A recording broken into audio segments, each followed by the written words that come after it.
संगीत के विद्यार्थियों का बहुत बहुत स्वागत है। और आज हम हिंदुस्तानी संगीत पद्धति और कर्नाटकी संगीत पद्धति की तुलना करेंगे।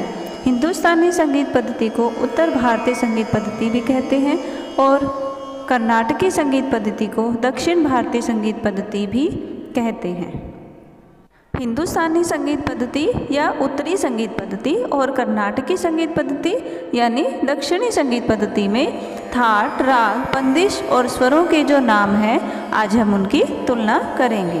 पहले हम उत्तरी संगीत और दक्षिणी संगीत दोनों पद्धतियों में स्वरों की तुलना करेंगे, इनके नामों की तुलना करेंगे।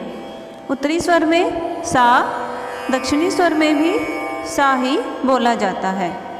उत्तरी संगीत पद्धति में जो कोमल रे है, सा के बाद कोमल रे आता है, उसको दक्षिणी संगीत पद्धति में शुद्ध रे बोला जाता है।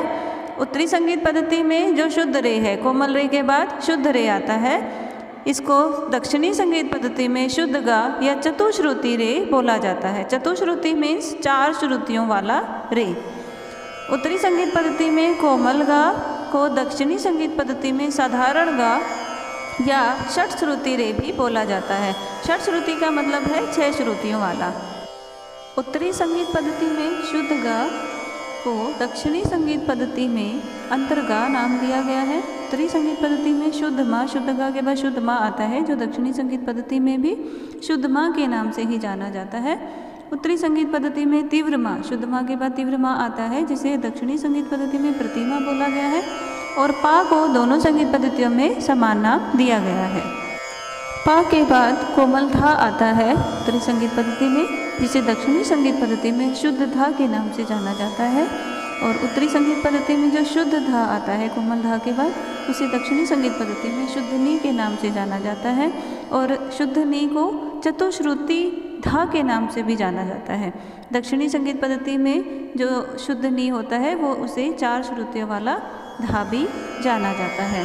उत्तरी संगीत पद्धति में जो कोमल नी है उसे कैशिक नी के नाम से जाना जाता है। और उत्तरी संगीत पद्धति में जो शुद्ध नी है उसे दक्षिणी संगीत पद्धति में काकली नी नाम दिया गया है। अब हम हिंदुस्तानी संगीत पद्धति और कर्नाटकी संगीत पद्धति के थाट की तुलना करेंगे। हिंदुस्तानी संगीत पद्धति में बिलावल थाट है, उसे कर्नाटकी संगीत पद्धति में धीर शंकराभरण के नाम से जाना गया है। उत्तरी संगीत पद्धति में कल्याण थाट है, उसे दक्षिणी संगीत पद्धति में कल्याणी थाट के नाम से जाना गया है। भैरव थाट को माया मालव गौड़ के नाम से जाना गया है। खमाज को हरि काम्बोजी नाम दिया गया है। पूर्वी थाट को कामवर्धिनी नाम दिया गया है। हिंदुस्तानी संगीत पद्धति या उत्तरी संगीत पद्धति के मारवा थाट को दक्षिणी में गमन प्रिया, काफ़ी थाट को खरहर प्रिया, असावरी थाट को मुखारी, भैरवी थाट को हनुमत तोड़ी और तोड़ी थाट को शुभ पंतु वराली नाम से दक्षिणी संगीत पद्धति में जाना जाता है। अब हम हिंदुस्तानी संगीत पद्धति और कर्नाटकी संगीत पद्धति यानी उत्तरी और दक्षिणी संगीत पद्धति में रागों की तुलना करेंगे। हिंदुस्तानी संगीत पद्धति में भूपाली राग को दक्षिणी संगीत पद्धति में मोहनम नाम से जाना जाता है।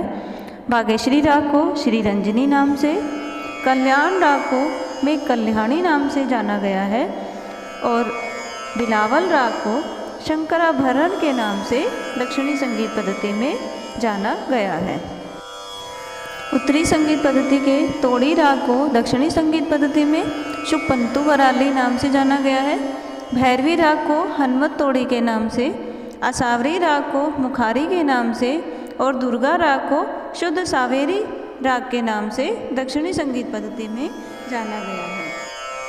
उत्तरी संगीत पद्धति के जय जयवंती राग को दक्षिणी संगीत पद्धति में द्विजयवंती के नाम से, खमाज राग को हरि काम्बोजी के नाम से, काफ़ी राग को खरहर प्रिया के नाम से और मारवा राग को गमन प्रिया राग के नाम से दक्षिणी संगीत पद्धति में जाना गया है।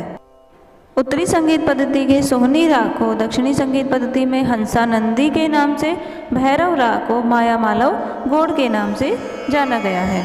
इस तरह हमने हिंदुस्तानी संगीत पद्धति और कर्नाटकी संगीत पद्धति के रागों के नामों की तुलना की है। अब हम हिंदुस्तानी संगीत पद्धति और कर्नाटकी संगीत पद्धति में बंदिशों की तुलना करेंगे। हिंदुस्तानी संगीत पद्धति में जो अलंकार गाए जाते हैं उन्हें कर्नाटकी संगीत पद्धति में अलंकारम बोला जाता है, और लक्षण गीत जिससे रागों का लक्षण स्पष्ट होता है उन्हें दक्षिणी पद्धति में लक्षण गीतम बोला जाता है। हिंदुस्तानी संगीत पद्धति में जो सरगम होती है उसे दक्षिणी संगीत पद्धति में स्वर जाति बोला जाता है, और हिंदुस्तानी संगीत पद्धति में आलाप जो आकार ईकार या नोम तोम के आलाप जो गाए जाते हैं उन्हें दक्षिणी संगीत पद्धति में आलापनम के नाम से जाना जाता है, और हिंदुस्तानी संगीत पद्धति में जो द्रुत ख्याल जिसे छोटा ख्याल भी कहते हैं उसे कर्नाटकी संगीत पद्धति में द्रुत कलाकृति के नाम से जाना जाता है। उत्तरी संगीत पद्धति में मध्य लय ख्याल जो कि मध्य लय में गाए जाते हैं उन्हें दक्षिणी संगीत पद्धति में मध्य लय कलाकृति बोला जाता है। तराना को तिल्लाना बोला जाता है, ठुमरी को पदम बोला जाता है, और भजन दोनों में समान नाम है। टप्पा को जावली नाम से जाना जाता है। अब हम हिंदुस्तानी संगीत पद्धति और कर्नाटकी संगीत पद्धति में गमक की तुलना करेंगे। स्वरों के गंभीरतापूर्वक उच्चारण को गमक कहा जाता है।